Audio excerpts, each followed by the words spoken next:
नमस्कार, मैं हूं जैनिश मसीह और आपका स्वागत है पब्लिकेशन न्यूज में। लोकसभा चुनाव नतीजे आने के बाद अब महाराष्ट्र की सियासत तेज हो चुकी है। लोकसभा चुनाव नतीजों के बाद से ही महाराष्ट्र में एनडीए गठबंधन में सब कुछ ठीक चलता नहीं दिख रहा है। आपको बता दें कि एनडीए के घटक दल बीजेपी और एनसीपी में जुबानी जंग छिड़ गई है। यानी एनडीए को राज्य में मिली करारी हार को लेकर वार पलटवार का सिलसिला शुरू हो चुका है। केंद्रीय राज्य मंत्री के पद का ऑफर ठुकराने के बाद अब एनसीपी नेता बीजेपी पर हमलावर हो गए हैं। दरअसल आपको बता दें कि महाराष्ट्र के मंत्री और एनसीपी नेता छगन भुजबल ने बीजेपी की सीटें कम होने पर हमला बोला है। छगन भुजबल ने आरएसएस के नजदीकी माने जाने वाले वीकली मैगजीन ऑर्गेनाइजर में छपे एक लेख पर अपनी प्रतिक्रिया देते हुए भाजपा पर निशाना साधा है।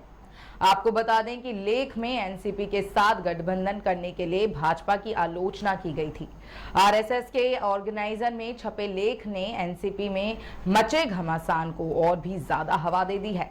ऑर्गेनाइजर ने लिखा है कि महाराष्ट्र में जो राजनीतिक प्रयोग किया गया उसकी जरूरत थी ही नहीं। एनसीपी का अजित पवार वाला गुट बीजेपी के साथ आ गया, जबकि बीजेपी और विभाजित शिवसेना के पास पर्याप्त बहुमत था।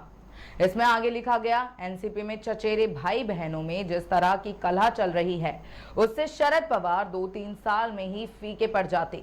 ऐसे में अजीत पवार को लेने का अविवेकपूर्ण कदम क्यों उठाया गया?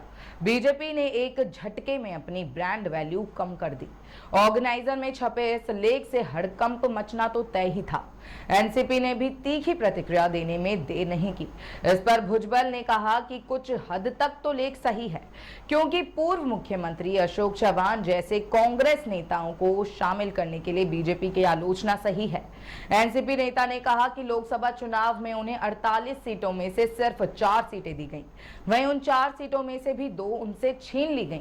तो इन 2 सीटों रायगढ़ और बारामती में से उन्हें 1 सीट जीती। अब कोई कैसे कह सकता है कि उन्होंने 48 सीटों पर चुनाव लड़ा, उन्हें सिर्फ 2 सीटें मिली। उन्होंने कहा कि भाजपा उत्तर प्रदेश जैसे दूसरे राज्यों में भी हार गई। उन्होंने कहा कि किसी ने नहीं सोचा था कि बीजेपी को उत्तर प्रदेश में इतनी कम सीटें मिलने वाली हैं, इसलिए अजित पवार गुट को दोष देना सही नहीं है।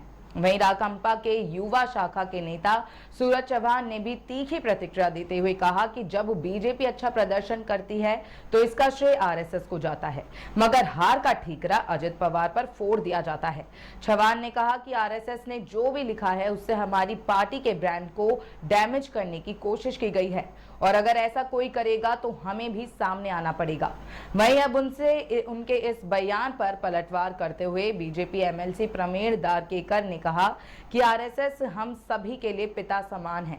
आरएसएस के बारे में टिप्पणी करने की कोई जरूरत नहीं है। उन्होंने कहा कि सूरज चौहान को बिना सोचे कुछ भी बोलना नहीं चाहिए।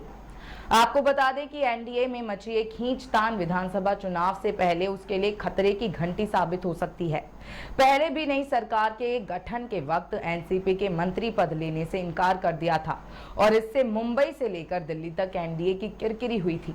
अब ऑर्गेनाइजर का साफ शब्दों में हार के लिए एनसीपी को जिम्मेदार ठहराना यह इशारा कर रहा है कि महाराष्ट्र की सियासत में सब ठीक नहीं चल रहा। ऐसे ही तमाम जानकारियों के लिए देखते रहें पब्लिकेशन न्यूज। धन्यवाद।